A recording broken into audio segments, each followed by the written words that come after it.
tout le monde, on se retrouve avec une nouvelle série de 3 combats commentés, cette fois-ci avec un nouveau partenaire, Cher, donc c'est pas du tout la même, catégorie et il est passé, ceinture bleue la semaine d'après, le tournage donc, un petit peu plus expérimenté, un jeu différent, donc ça va être sympa à voir. On commence, petit tirage. Alors pourquoi je tire aussi, tranquillement? C'est juste que voilà, je sens il est pas du tout sur la défensive, je cherche même pas à feinter, je suis juste assis avec mon contrôle au col. J'hésite avec au début très rapidement avec un shin to shin, mais finalement je vais rentrer sur une X, c'est par rapport à la différence de poids. Je voulais pas qu'il m'écrase avec son genou, sur l'avant pour me mettre sur le dos, donc j'ai préféré essayer de rentrer en dessous. Le fait de rentrer sur son point de gravité, va me permettre de moins ressentir son poids. Ah et là je fais une erreur, c'est juste que je lui tends pas assez sa jambe extérieure, du coup il a encore une bonne base et il va arriver à sortir, voilà. Il revient, il se place directement sur un genre de demi. Ah là l'erreur c'est qu'il me laisse tourner le bassin et il me laisse contrôler son bras. Alors ça va que le coude est pas bien, contrôlé. Voilà, je préférais j'hésitais aussi à attaquer, hein, la clé de bras, mais toujours c'est le problème quand on est avec quelqu'un de plus lourd, faut surtout pas, se faire tasser, ne serait-ce que pour, préserver, son intégrité physique. OK, allez, c'est vraiment pas mal. Il arrive à me tasser là sur cette garde fermée pour l'ouvrir et se jette directement en, clé de cheville dans l'axe. Pourquoi elle marche aussi rapidement? Vous avez vu, il a le bassin quand il descend, il a le bassin directement un petit peu relevé et tout son poids est sur son épaule, ce qui verrouille, ma cheville. Son coude est bien rentré, en dessous et là, du coup, bah, c'est hyper efficace. Bien joué, cher. Allez, ça repart. On essaie de suite de mettre le partenaire sur le côté pour pousser à l'erreur. Et voilà, vous avez vu, j'ai un contrôle sur le genou et je sais que quand il revient, eh ben, en écrasant, je me sers de la force là, de son retour pour essayer de passer directement mon tibia par-dessus. Donc là, c'est passé. Contrôle sur le côté, à moitié dans le dos, hein. Ok, il tourne tortue. Allez, voilà, ça manque un peu de vitesse, c'est dommage. Alors là, voilà, grosse erreur, dommage de sa part. Il était quasiment en train de sortir du dos, il aurait pu repartir en demi ou en e-shield, seulement il fait demi-tour, il me redonne le dos. Donc là, compliqué pour lui. Je vais essayer de rentrer, je pense, mes crochets. Et bah, pareil, là, il a pas profité de mon erreur, c'est que je suis vraiment trop haut. Vous avez vu, je suis quasiment sur les épaules. Pas du tout un bon contrôle pour prendre le dos. Il aurait pu, je pense, sortir à ce moment-là. Il a trop attendu. Du coup, je le ramène. J'arrive à le ramener sur le côté grâce à mes crochets en me laissant tomber. Mon contrôle pour l'étranglement est bon. Il me manque l'autre main. J'hésite avec le bow and arrow. Seulement, ma jambe était coincée. Donc, j'ai un peu laissé tomber. Et il arrive à tourner. Il est costaud, l'animal.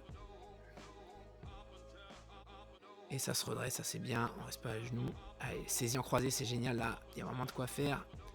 Et là, vraiment, je fais une grosse erreur, c'est que vous avez vu, je suis complètement sur le dos et j'ai pas vraiment de garde. Donc là, il peut en profiter et bah, c'est ce qui se passe. Voilà, c'est parfait. Donc, il va simplement me caler les pieds au sol et bah, passer sur le côté. Alors, il n'y a rien de plus basique et c'est hyper efficace. Et j'arrive à revenir, non, quoique j'ai tourné, je tourne en tortue, il en profite, clé de bras magnifique.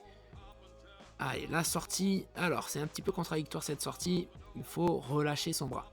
C'est-à-dire qu'on va tendre le bras pour permettre à son corps de pivoter autour de l'axe de l'épaule. Si vous restez le bras contracté et plié, vous n'aurez pas à tourner, c'est mécanique. Donc il faut oser lâcher pour pouvoir tourner et tourner du bon côté et pour remonter. Alors souvent sur la remontée, il y en a qui tentent le triangle. Là, il me laisse la place pour passer par-dessus sa tête, par-dessus son corps. Ça me permet de me repositionner directement sur un passage. Et il me laisse la montée. Et il a les jambes vraiment trop basses à chaque fois. Allez, la clé de bras qui passe. Vous avez vu donc son bras. J'ai réussi, il l'a passé derrière le mien et je vais le tirer vers moi, le coincer. Donc là, il est vraiment engagé. Et on est plus sur un étirement carrément que sur une clé. Ça fait assez mal. En principe, ça tape assez rapidement.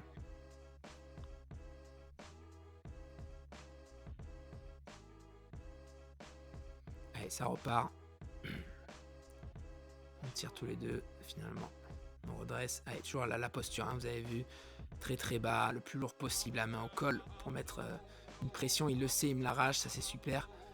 Et là, ouais, vous avez vu, je sens qu'il veut me faire un ciseau. C'est dommage, il a un petit peu traîné, il aurait fait direct. Je pense que ça serait passé. Mais vu qu'il a un petit peu traîné, j'ai pu sentir là, sa jambe gauche en dessous qui allait tenter le renversement. Alors c'est un petit peu risqué ce que je fais, c'est que j'attends qu'il attaque pour envoyer une inversion de hanche. Et là, ben, ça va passer cette fois-ci. Mon col est là de suite là à monter encore une fois, hein, les jambes beaucoup trop basses. Il est presque allongé sur le dos. Forcément hyper dangereux. Allez, toujours sur notre montée. Un petit peu gourmand là, j'ai voulu tenter triangle. Je crois que ça va lui permettre de sortir. Ah, il m'a mis un lapel là, vraiment gênant. Et ce qui est dommage, c'est que vous avez vu, il se coince aussi la jambe, donc il n'arrive plus à remonter. L'idée était bonne de base. C'est dommage que sa jambe soit restée coincée. Et là, encore une fois, un prise de dos. Parce que quand il se relève, il va se tourner du mauvais sens, tout simplement. Il m'offre un petit peu le dos. Ah, il essaie de mieux me placer cette fois-ci. Je crois qu'il va quand même me faire glisser sur l'avant. Ouais. Et il me bascule, c'est une bonne option de faire ça. Et il arrive à sortir. Ouais, genre de spider là. Alors, c'est pas vraiment une spider parce que je tiens même pas ça en sa main, mais juste il laisse traîner son bras. Et j'ai ramené son bras gauche contre moi, ce qui lui empêche de prendre un appui. Bon, seulement il est trop solide sur ses bases. J'arrive pas à le renverser. Bien joué. Allez, il se replace une sorte de knee shield. Il est là avec son lapel là. Il essaie de faire des nœuds. On repart. Ok, magnifique le passage. Alors vous avez vu, il a profité de l'erreur. C'est que je me mets sur le côté en sorte de knee shield, mais ma jambe est beaucoup trop basse. Il faudrait que mon genou gauche soit complètement ouvert vers le ciel. Là, c'est trop fermé. Il va poser sa main, mettre son poids. Et en passage, on fait un saut sur le côté. Et on arrive à déborder le partenaire. Et c'est dommage, il gâche directement le passage en me redonnant sa jambe gauche. Premier crochet pour me tourner. Deuxième crochet pour attaquer sur une papillon. Et on est parti avec le renversement et le knee slide qui passe directement. Allez, contrôle sur le côté, comment aller chercher le dos, je vais glisser mon tibia, là c'est fait, mon tibia gauche il est contre son dos, on ne le voit pas, mon pied droit il va falloir que je le passe devant contre sa hanche, c'est fait. Mon contrôle en haut c'est un contrôle en ceinture de sécurité, donc un bras en dessous, l'autre devant la tête, et je vais tirer pour le faire glisser et récupérer le dos. Ok, on tente d'étrangler. Alors vous avez vu, alors c'est dommage sa défense. Il manque juste un petit détail pour qu'elle soit vraiment meilleure. Il a sa main qui tient son col, ça c'est bien. Seulement la main est beaucoup trop basse et je vais avoir l'accès. Vous avez vu, j'ai l'accès au-dessus, ce qui me permet en fait de récupérer l'étranglement. Et là, si en plus il veut ouvrir sa veste pour défendre, il va m'ouvrir encore plus son col et je vais pouvoir encore plus monter ma main pour récupérer un étranglement encore plus puissant. Il aurait fallu que quand il se tienne le col, je n'ai pas accès au-dessus de sa main lorsqu'il va défendre le dos. Et on est sur la fin du combat. Merci tout le monde. N'hésitez pas à partager, s'abonner, liker, etc.